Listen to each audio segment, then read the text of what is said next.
بسم اللہ الرحمن الرحیم۔ السلام علیکم، میں ہوں ملک شاہ زیب بابر۔ پاکستانیوں، میری اس بات کو نوٹ کر لیجئے، آنے والے وقتوں میں پاکستانیوں کے لیے عمرہ کرنا انتہائی مشکل ہو جائے گا، بلکہ مجھے یہ خدشہ ہے کہ کہیں ایسا نہ ہو کہ عمرہ کرنا بالکل ہی پاکستانیوں کے لیے بین کر دیا جائے۔ آپ سوچیں گے کہ میں اس طرح کی بات کیوں کر رہا ہوں، لیکن میرے پاس اس طرح کی بات کرنے کی کوئی وجہ ہے۔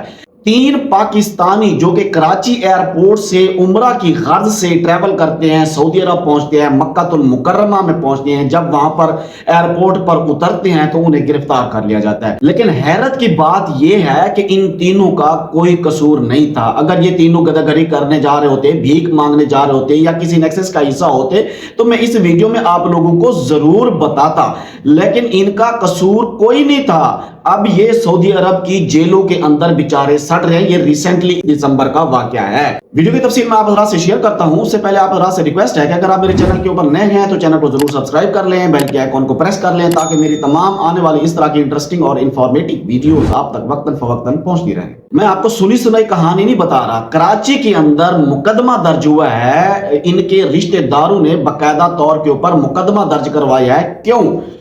یہ ان کے ساتھ بیسیکلی ایسا کام ہو گیا کہ آپ کے ساتھ یا کسی بھی ایسے انسان کے ساتھ کسی بھی وقت ہو سکتا ہے کہ ہم معصومیت میں لوگوں کے اوپر بھروسہ کر بیٹھتے ہیں۔ بہرحال یہ لوگ کسی بھی ایسی نیکسس یا کسی بھی ایسی چیز کا حصہ نہیں تھے جن کی وجہ سے انہیں گرفتار کیا گیا ہو۔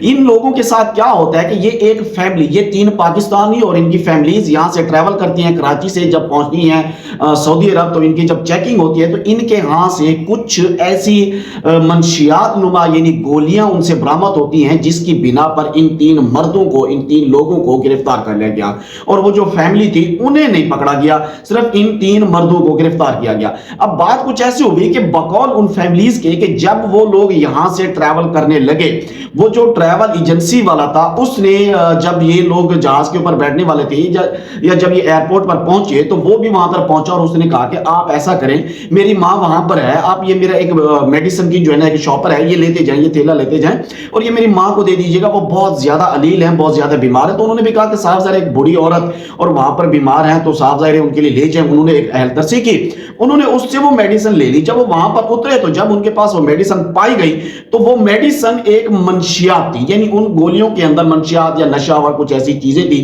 جس کی بنا پر انہیں گرفتار کیا گیا۔ اور جب یہاں پر ان کے اوپر کیس کیا گیا تو بغور اس ایجنسی والے کہ یہ میرا قصور نہیں ہے، میرے بھی کسی دوست نے مجھے دیا تھا اور میں نے بھی ان کو دیا، تو یعنی اس وقت اس ایجنسی والے کے اوپر بھی اور اس مطلوبہ شخص کے اوپر بھی جس نے وہ شاپر اس ایجنسی والے کو دیا تو یہ آگے ٹرانسفر ہوا تھا، اس کے اوپر بھی اس وقت مقدمہ درج ہو چکا ہے۔ میں اپنی اکثر ویڈیوز میں یہ کہہ چکا ہوں کہ خدارہ کسی بھی انسان سے اس کی کوئی بھی چیز لے کر مت جائیں، خاص کر میڈیسن تو بالکل اپنی بھی مت لے کے جائیں، کیونکہ اکثر ایسے واقعات ملتے ہیں کہ ایک گولی کی وجہ سے بھی لوگوں کو ہفتوں مہینوں لگ جاتے ہیں اپنی جان چھڑوانے کے لیے۔ بہرحال میری تو حکومت وقت سے اپیل ہے کہ یہ جو 2 پاکستانی باشندے ہیں جنہوں نے یہ فراڈ کر کے اس فیملی کو ذلیل کیا، ان 3 لوگوں کو جیل کروایا، ان کو جو ہے نا پکڑ کے ان کے حوالے کیا جائے اور ان کے بدلے ان بے قصور لوگوں کو جو ہے نا چھڑوایا جائے تاکہ ان کے اوپر سزائے موت ہو اور یہ نشان عبرت بن سکے،